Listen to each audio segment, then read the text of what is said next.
So, good morning everyone. My name is Efrajoy Calazo. Today we'll discuss to you Lesson 3, Components of Physical Education and Health in Elementary Grades. So what are the components of physical education and health in elementary grades? So, components of physical education, there are 4 components. So, these are curriculum, motivation, environment, and assessment. So, curriculum. The curriculum serves the purpose of standardizing and curriculum in school districts and ensuring equitable education for all pupils. So, alam naman po natin na mahalaga ang curriculum sa atin. Dito sa curriculum, meron yung mga competency na goals, different goals, objectives, tapos na kailangan natin. So,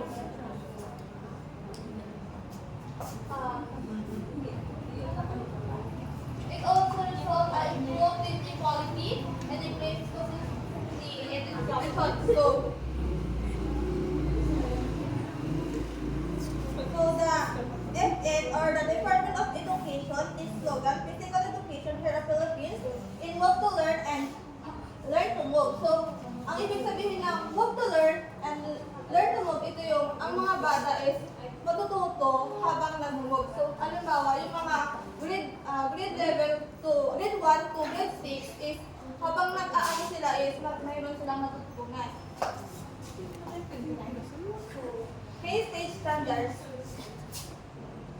Dito, yung strength na to, dito dapat natin maituro sa mga bata. Andito yung mga body management, movement skills, physical fitness, games and sport, crime and that. So dito, sa body management, sa kindergarten to grade 3, dapat natin maituro yung dapat natin ma-demonstrate yung understanding of movement of concept and skills in preparation to active participation in the various physical activities. So sa movement naman ng skills, grade 4 to grade 7, dapat natin ma-demonstrate yung understanding of principles in the movement and fitness for active participation in various physical activities.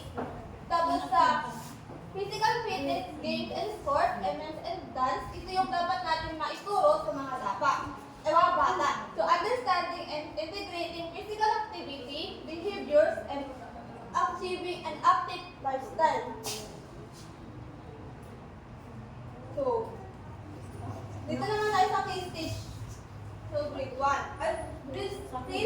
Stage 1. So, yung grade level, ito yung mga grade 1, grade 2, grade 3. So, dapat, dito sa strength na to, dapat natin na maituro o ano yung sa mga bata.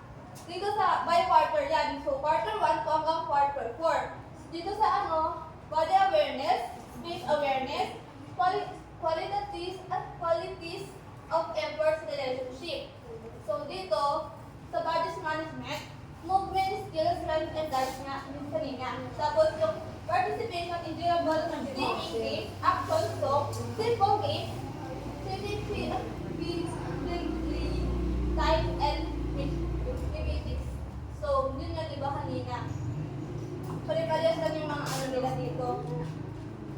Next. Tapos, dito sa page 6, ito naman, dito sa bawat level is dapat meron tayo, yung kanina sabi ko sa iyo, na dapat maituro sa mga bata.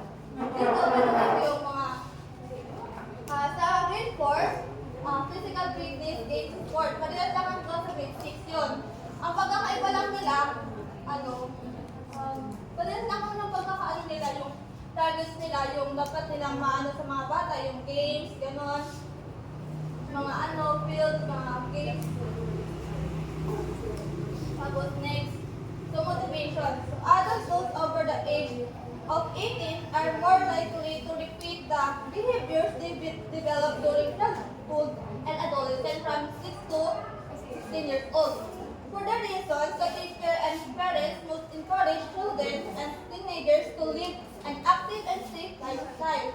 So PE is the most important subject to cultivate well-being behaviors as the healthy lifestyle during athletic parties, practice, and other life activities ever to any school subject encourage healthy activities. So, yung motivation, dapat natin ma-motivate yung mga bata, lalo na sa mga PE. Kasi, di ba pag sa elementary is, pag narinig nila yung salitang PE, physical education is PE. So, maano na yung mga bata, mas, sila yung parang mas na-enjoy nila yung, parang gusto nila yung PE sa labas. Kasi yung mga bata is, parang, tinatamad sila pag maging nakaupo, dahil kailangan nila na mag-motivate. So, dito naman sa motivation, di ba kapag na yung mga bata, kumwari, sa sports na, nila, yung parang, mayroon silang na panalo, is kailangan lang silang i-reward para mas ma-motivate sila lalo na at maano yung kanilang talent. So, next, environment. So, environment is facility equipment. So, teachers should organize environment groups, furnishing and resources to optimize each child's learning opportunities and interaction. Teaching physical education necessary to have adequate facilities and equipment. So, di ba hindi naman natin magagawa yung mga physical, mga activity na kung walang equipment. Kasi halimbawa, yung walang bola, yung paano kung makakapaglaro na walang mga gamit. At saka dapat yung mga facilities is dapat safe. Lalo na sa mga bata, lalo na kung mag-aano tayo sa mga elementary. Yun lang po.